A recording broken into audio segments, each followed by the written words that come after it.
मेरा नाम है मोहित और आपका स्वागत हमारे YouTube चैनल हिस्ट्री चैंपियन में।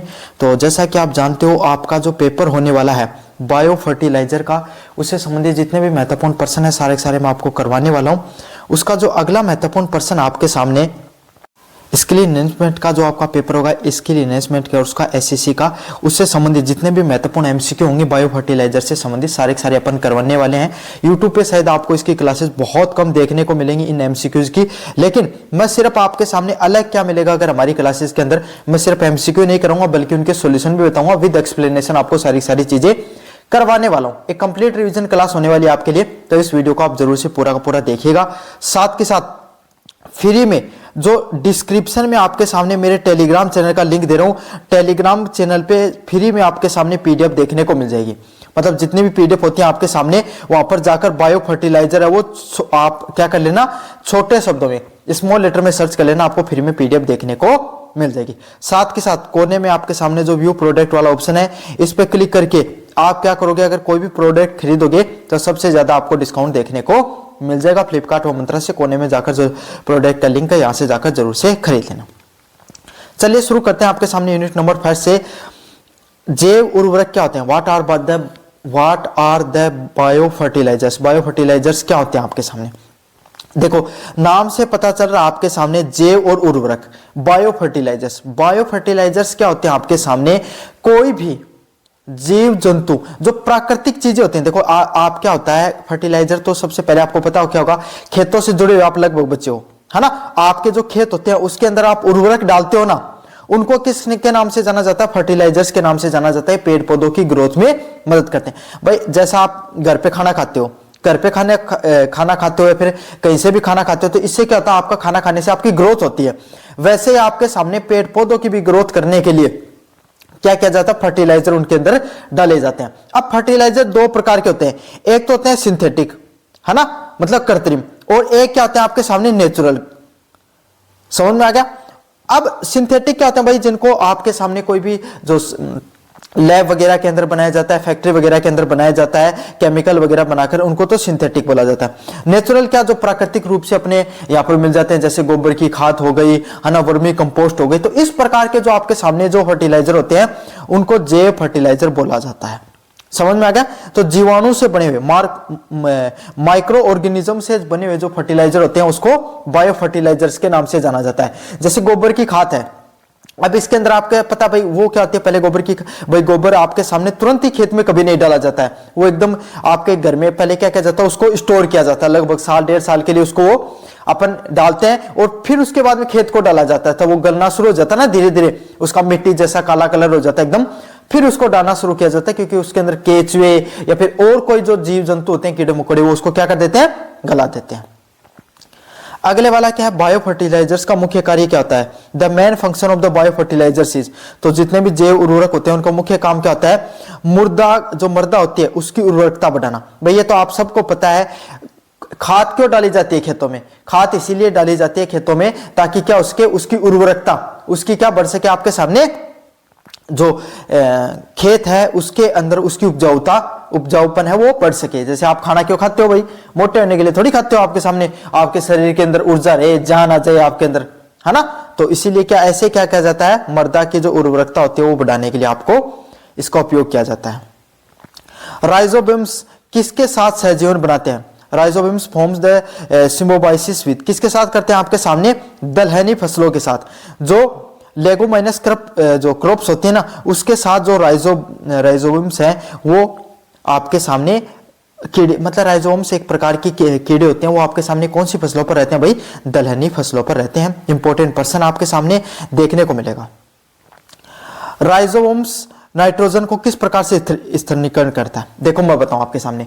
कोई भी पौधा होता है ना, कोई भी पौधा होता है, उसको सबसे ज्यादा जिस गैस की जरूरत होती है वो होती है नाइट्रोजन, है ना। और नाइट्रोजन गैस आपके सामने लगभग है ना, जो पृथ्वी होती है उसके अंदर ज्यादातर पाई जाती है। वहां से जो पौधे होते हैं उसका संश्लेषण करते हैं और उसके अंदर क्या होता है आपके सामने, उसको जो अपना भाई फोटोसिंथेसिस करने में या फिर और कोई जो उनकी जो प्रक्रिया होती है उसमें नाइट्रोजन गैस का बहुत ज्यादा प्रयोग होता है। और खास करके जो दाल होती है ना, दाल के अंदर क्या होता है आपके सामने, जो दाल होती है उसको उसकी जो आपके सामने उगने के लिए नाइट्रोजन है उसकी बहुत ज्यादा जरूरत पड़ती है।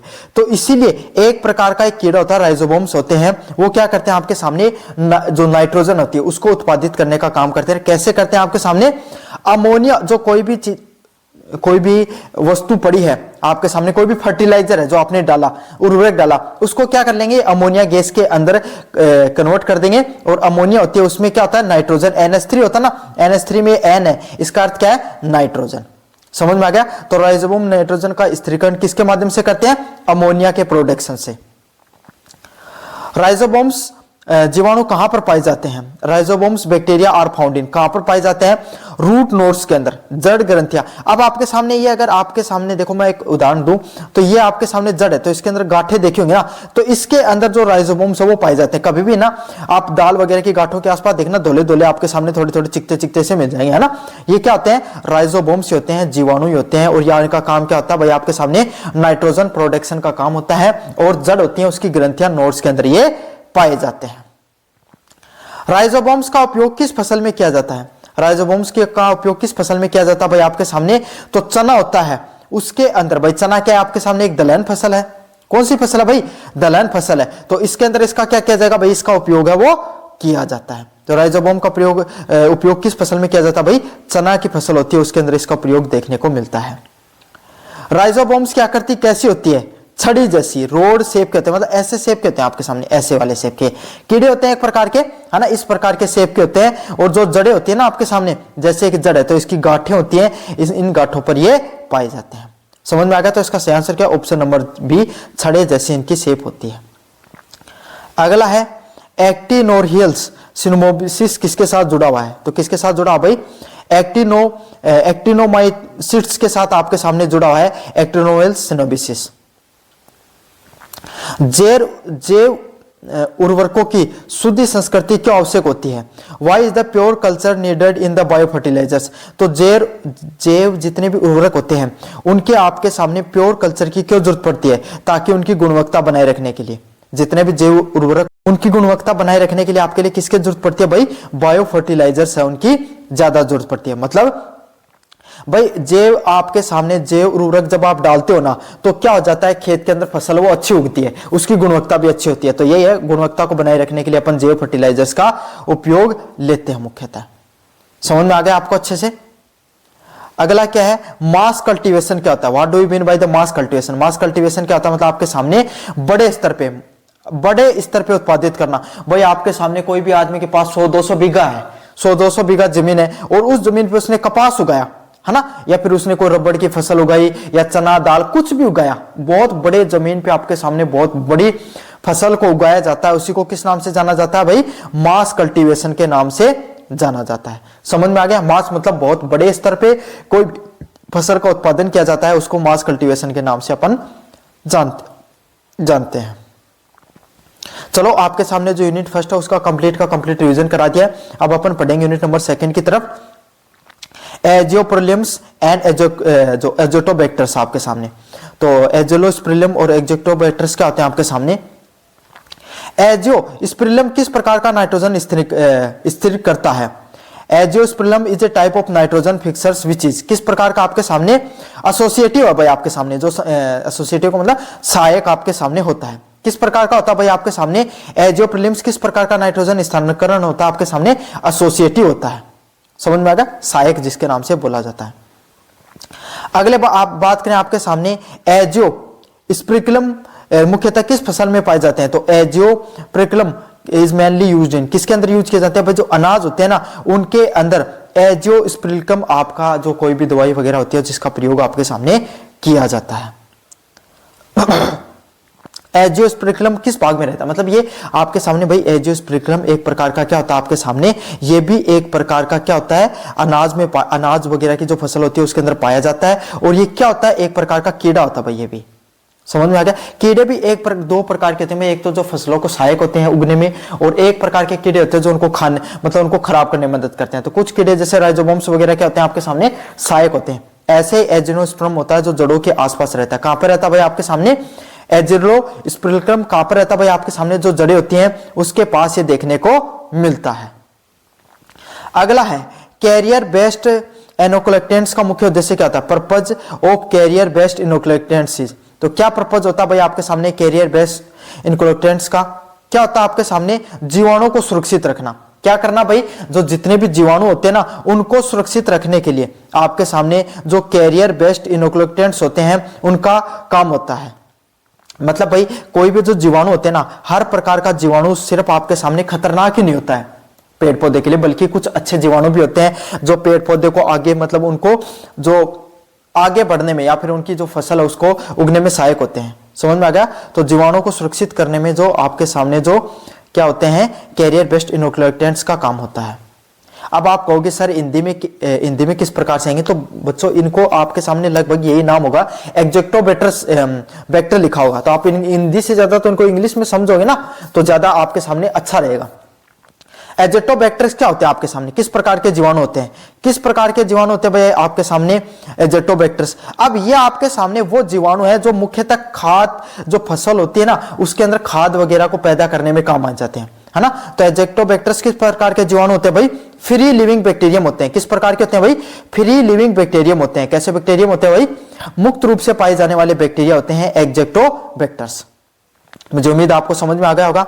अगले वाले की बात करें, एजेक्टोबैक्टर मुख्यतः किसमें प्रयोग होता है? तो एजेक्टोबैक्टर्स का किसमें प्रयोग होता है? गैर दलहनी जितनी भी फसलें होती हैं ना, नॉन लेगुमिनस जो फसलें होती हैं, उसके अंदर किसका प्रयोग होता है? एजेक्टोबैक्टर्स का प्रयोग होता है मुख्यतः। मतलब आपके सामने भाई जो दलहन में तो दलहन के दालें वगैरह होती है ना, उसमें तो राइजोसोम्स पाए जाते हैं। क्या पाए जाते हैं भाई? राइजोसोम्स वो देखने को मिलते हैं। लेकिन एजेक्टोबैक्टर्स वो आपके सामने गैर दलहनी जितनी भी फसलें होती हैं, सबके अंदर एजेक्टोबैक्टर है वो पाए जाते हैं।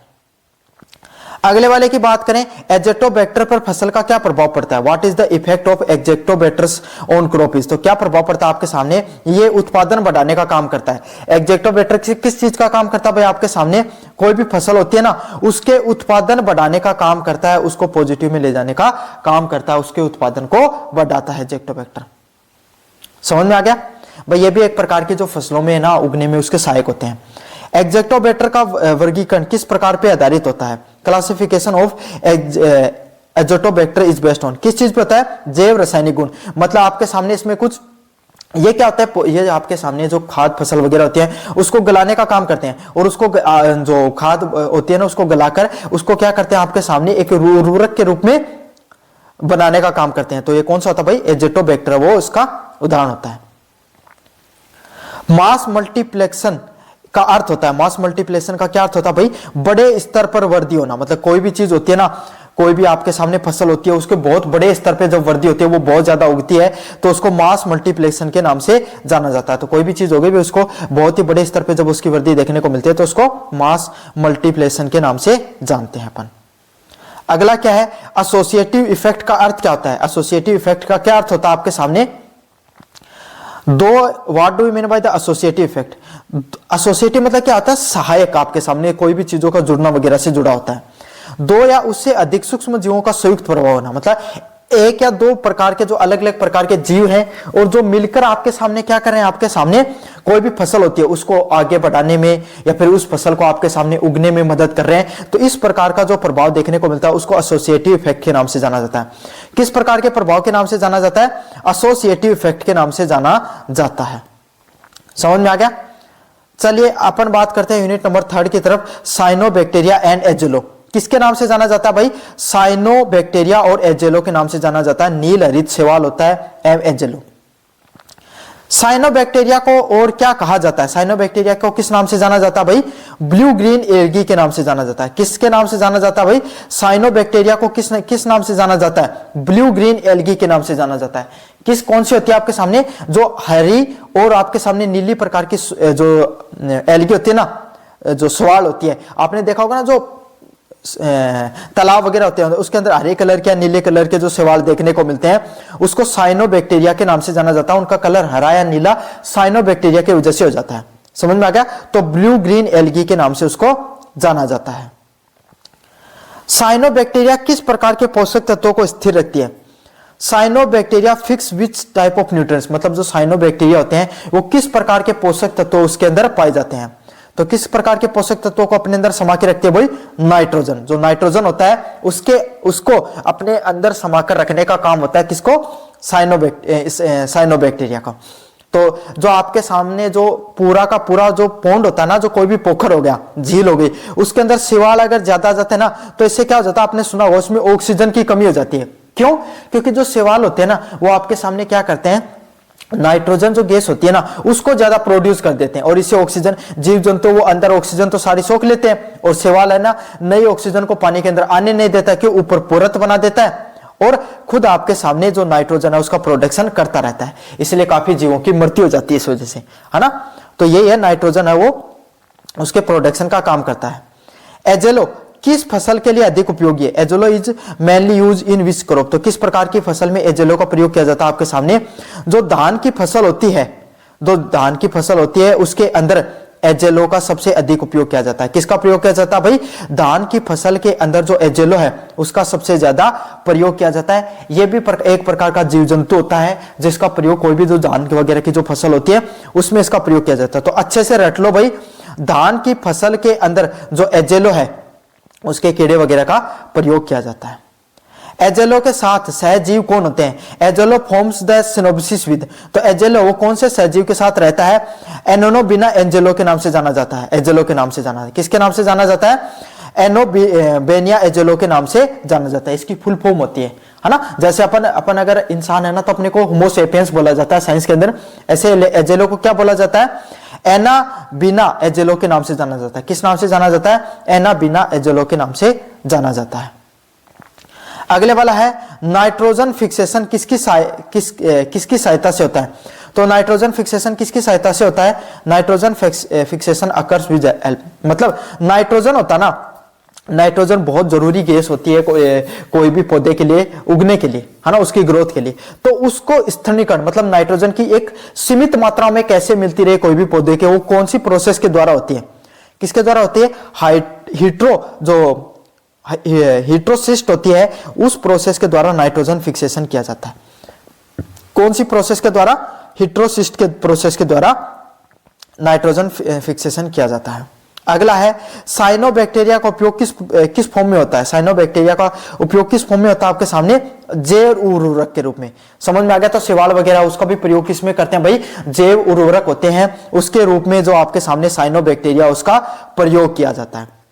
समझ में आ गया? तो जैव उर्वरकों के रूप में साइनोबैक्टीरिया का उपयोग देखने को मिलता है। बायो फर्टिलाइजर के रूप में उपयोग किया जाता है भाई। जब इसका उपयोग करते हैं ना, तो क्या होता है? पौंड पोखर वगैरह होते हैं, या फिर आपके सामने जो शैवाल वगैरह होती है, वो आपके सामने जो और जीव जंतुओं को भी बढ़ने में सहायक होती है। एफसीओ क्या आपके सामने फुल फॉर्म क्या होती है? क्या होती है भाई? मोस्ट इंपोर्टेंट क्वेश्चन है। फर्टिलाइजर कंट्रोल ऑर्डर किस नाम से जाना जाता है? फर्टिलाइजर कंट्रोल ऑर्डर के नाम से जाना जाता है। फर्टिलाइजर कंट्रोल ऑर्डर के नाम से जानते हैं। अच्छे से फुल फॉर्म याद कर लेना। मोस्ट इंपोर्टेंट आपके सामने ये क्या है? आपके सामने फुल फॉर्म है फर्टिलाइजर कंट्रोल ऑर्डर के नाम से इसको जाना जाता है। अगले वाला है एफसीओ स्पेसिफिकेशन से संबंधित है। एफसीओ स्पेसिफिकेशन किस चीज के साथ डील करता है? गुणवत्ता के नियंत्रण के साथ डील करता है। किसके साथ नियंत्रण करता है भाई? आपके सामने गुणवत्ता होती है उसके नियंत्रण के साथ डील करने का काम करता है। एजेलो की वृद्धि किन कारकों पर निर्भर करती है? एजेलो की वृद्धि किन कारकों पर निर्भर करती है? एजेलो ग्रोथ ऑफ एजेलो डिपेंड्स ऑन। तो एजेलो की ग्रोथ किस चीज पर निर्भर करती है? तापमान एवं पोषक तत्वों पर। किस चीज पे? जो तापमान होते हैं और आपके सामने जितने भी न्यूट्रिएंट्स होते हैं, पोषक तत्व होते हैं, उनकी वृद्धि में उसका यह क्या होती है? आपके सामने सहायक होती है। जितने भी जो आपके सामने टेम्परेचर और आपके सामने जो फर्टिलाइजर्स होते हैं उनके पोषक तत्वों में मदद करती है। अगला, धान की खेती में एजेलो का क्या लाभ होता है? तो एजेलो मैंने बताया था ना आपके सामने, एक बायो फर्टिलाइजर होता है ना, जैव उर्वरक होता है। इसका एजेलो का क्या बेनिफिट होता है? राइस कल्टीवेशन के अंदर किसका प्रयोग होता है भाई? नाइट्रोजन की आपूर्ति बढ़ाने के लिए। तो मैंने बार बार बताया भाई आपके सामने, नाइट्रोजन बहुत जरूरी होता है, बहुत सहायक होता है कोई भी पौधों की वृद्धि में। तो यही है, धान की खेती में भी एजेलो का यही फायदा होता है, वो नाइट्रोजन की आपूर्ति को बढ़ाने का काम करता है। क्या करता है? नाइट्रोजन की आपूर्ति को बढ़ाने का काम करता है। मुझे उम्मीद आपके सामने समझ में आ गया होगा आपका अच्छे से सारी चीजें। चलिए बात करते हैं आपके सामने माइक्रो हिजा एंड वीएम। क्या होते हैं माइक्रोरेज्मा एंड वीएम? माइक्रोहिजा किसके किसके बीच में सहजीवी संबंध है? Mycorrhiza is a symbiotic association with, तो किसके साथ आपके सामने माइक्रोहिजा का किसके साथ सह संबंध होता है आपके सामने? पौधे और कवक, जितने भी आपके सामने जो पौधे पाए जाते हैं, है ना, और जितने कवक पाए जाते हैं आपके सामने, उनके बीच में सह संबंध देखने को मिलता है। किसका? माइक्रोहिजा होती है उसका सह संबंध देखने को मिलता है। मतलब यह भी एक प्रकार का जीवाणु मान सकते हो आप, जो क्या करता है पौधों के बीच में और जो आपके सामने शिवाल वगैरह होते हैं उसके बीच में माइक्रोहिजा नामक आपके सामने कोई सिम्टम होता है जो आपके सामने कनेक्शन का काम करता है। कौन सा होता है भाई? माइक्रोकोइजा के नाम से जाना जाता है। ये सबसे मोस्ट इंपोर्टेंट क्वेश्चन है जो मैं आपको करवा रहा हूं, यही प्रश्न आपको देखने को मिलेंगे अगले एग्जाम में। माइक्रोकोइजा का मुख्य लाभ क्या होता है? मेन बेनिफिट ऑफ द माइक्रोइजा क्या होता है? फॉस्फोरस का अवशोषण बढ़ाना। जो फॉस्फोरस होती है आपके सामने उसका अवशोषण बढ़ाने का आपके सामने काम करता है। क्या करता है? जो फॉस्फोरस होती है उसको अवशोषित करने का काम करता है। क्या करता है? फॉस्फोरस होती है उसको अवशोषित करने का काम किसका होता है? माइक्रो जो आपके सामने हिजा होती है उसका मुख्य लाभ यही होता है, फॉस्फोरस होती है उसको ज्यादा से ज्यादा अवशोषित करने का काम करता है। वीएम का पूरा नाम क्या होता है? What is the full form of VM? तो वीएम का फुल फॉर्म क्या होता है? Vascular arbuscular माइक्रोहिजा। समझ में आ गया? तो मोस्ट इंपोर्टेंट आपके सामने डेफिनेशन है, हार्ड जरूर है, इंग्लिश में भी यही लिखा मिलेगा आपके सामने, वेस्कुलर आर्बिस्कुलर और माइक्रोहिजा के नाम से जाना जाता है। वीएम को किस नाम से जाना जाता है? वेस्कुलर आर्बिस्कुलर और माइक्रोहिजा के नाम से जाना जाता है। वीएम मुख्यतः किस पोषक तत्वों को उपलब्ध कराता है? VM mainly help in the Uptake of, तो किसके अपटेक में किस प्रकार के पोषक तत्वों को उपलब्ध कराने में मदद करता है? जो फॉस्फोरस होता है ना आपके सामने, फॉस्फोरस होता है ना, तो फॉस्फोरस के आपके सामने जो आगे बढ़ाने में या फॉस्फोरस को उत्पादित करने में कौन सा आपके सामने जो पोषक तत्व है वो मदद करता है आपके सामने? वीएम। समझ में आ गया? वीएम है आपके सामने, जो मैंने आपके फुल फॉर्म बताई थी वीएम की, जो वेस्कुलर आर्बिकुलर और माइक्रोहिजा होती है, ये क्या करता है आपके सामने? ज्यादा से ज्यादा आपके सामने फॉस्फोरस को उत्पादित करता है। अब फॉस्फोरस भी आपके सामने एक प्रकार का खनिज होता है, जैसे आपके सामने भाई अपन क्या करते हैं, दूध पीते हैं ताकि कैल्शियम मिल सके, आपके सामने जो खट्टे फल वगैरह विटामिन सी मिल सके, तो इस प्रकार के आपके सामने अपन जो खनिज लेते हैं ना, ऐसे पौधों को भी बढ़ने के लिए, आगे बढ़ने के लिए, फल पैदा करने के लिए या उनकी ग्रोथ होने के लिए उन्हें भी क्या होता है? पोषक तत्वों की जरूरत होती है। और वो पोषक तत्व है फॉस्फोरस, पोटास, नाइट्रोजन, इस प्रकार के आपके सामने खनिज होते हैं। तो इसी प्रकार का एक खनिज होता है फॉस्फोरस, जो उसको ग्रोथ करने में सहायक होता है। वो कैसे, किससे मिलता है? वीएम से मिलता है। अगला है माइक्रोहिजा का वर्गीकरण किस पे आधारित होता है? The classification of mycorrhiza is based on, तो माइक्रोहिजा पे आपके सामने किस पे बेस्ड होता है? संरचना एवं संपर्क क्षेत्र पर। किस चीज पे आपके सामने जो माइक्रोहिजा उसका आपके सामने वर्गीकरण किस चीज पर डिपेंड करता है? जो संरचना होती है ना माइक्रोहिजा की और उसका जो कांटेक्ट होता है उस चीज पे आपके सामने डिपेंड करता है। किस पे? संरचना और संपर्क क्षेत्र पे। वीएम कोलोनाइजेशन कहां पर होता है? तो वीएम कोलोनाइजेशन कहां पर होता है? आपके सामने जो जड़ें होती है ना, जड़ होती हैं, जड़ों के ऊपर आपके सामने क्या होता है? वीएम कोलोनाइजेशन है वो आपके सामने देखने को मिलता है। कहां पर देखने को मिलता है? जड़ों के अंदर वीएम कोलोनाइजेशन देखने को मिलता है। अगला है माइकोरहिजा का प्रभाव क्या था? What is the effect of mycorrhiza का? क्या होता है आपके सामने जो पौधे होते हैं उनकी वृद्धि में करने के लिए माइकोरहिजा का प्रयोग किया आपके सामने, एक प्रकार का जो बैक्टीरिया है वो आपके सामने देखने को मिलता है। किसमें? कोई भी पौधा होता है उसकी ग्रोथ होने में माइकोरहिजा नामक आपके सामने एक जो प्रभाव है वो देखने को मिलता है। वीएम एनुकुलम प्रोडक्शन का क्या अर्थ होता है? तो वीएम एनुकुलम प्रोडक्शन का अर्थ होता है उपयोग योग्य कवक तैयार करना। मतलब आपके सामने इस प्रकार के फर्टिलाइजर का उपयोग करना जो क्या करता है आपके सामने, जो जिनको उपयोग करके आपके सामने ज्यादा से ज्यादा उत्पादित कर सकते हो। माइकोरहिजा फसलों में उत्पादन कैसे बढ़ाता है? तो कैसे बढ़ाता है? आपके सामने वृद्धि करने का काम करता है। तो ये भी एक आपके सामने जैव उर्वरक होता है जो क्या करता है, कोई भी फसल होती है उसकी उपज में वृद्धि करने के लिए माइकोरहिजा का प्रयोग किया जाता है। किसका प्रयोग किया जाता है भाई? माइकोरहिजा का प्रयोग किया जाता है। अगले वाला माइकोरहिजा मुख्यतः किस मृदा में उपयोग किया जाता है? किसमें किया जाता है? फास्फोरस की कमी होने वाली जो मृदा होती है उसके अंदर माइकोरहिजा का प्रयोग किया जाता है, जिससे क्या होता है आपके सामने ये वृद्धि करने का काम करता है। फास्फोरस है वो उसको उत्पादित करने का काम करता है। तो ये था आपके सामने बायो फर्टिलाइजर, इससे संबंधित जितना भी इंपॉर्टेंट टॉपिक था मैंने पूरा पढ़ा दिया है। अच्छे से पढ़ के चले जाना, यही पर्सन आपको देखने को मिलेंगे। और टेलीग्राम चैनल भी जरूर से ज्वाइन कर लेना। टेलीग्राम को ज्वाइन करना मस्ट है। क्या है, टेलीग्राम को ज्वाइन करना बहुत ज्यादा जरूरी है। यहीं से सबसे ज्यादा मोस्ट इंपोर्टेंट कॉन्सेप्ट है वो देखने को मिल जाएंगे। धन्यवाद।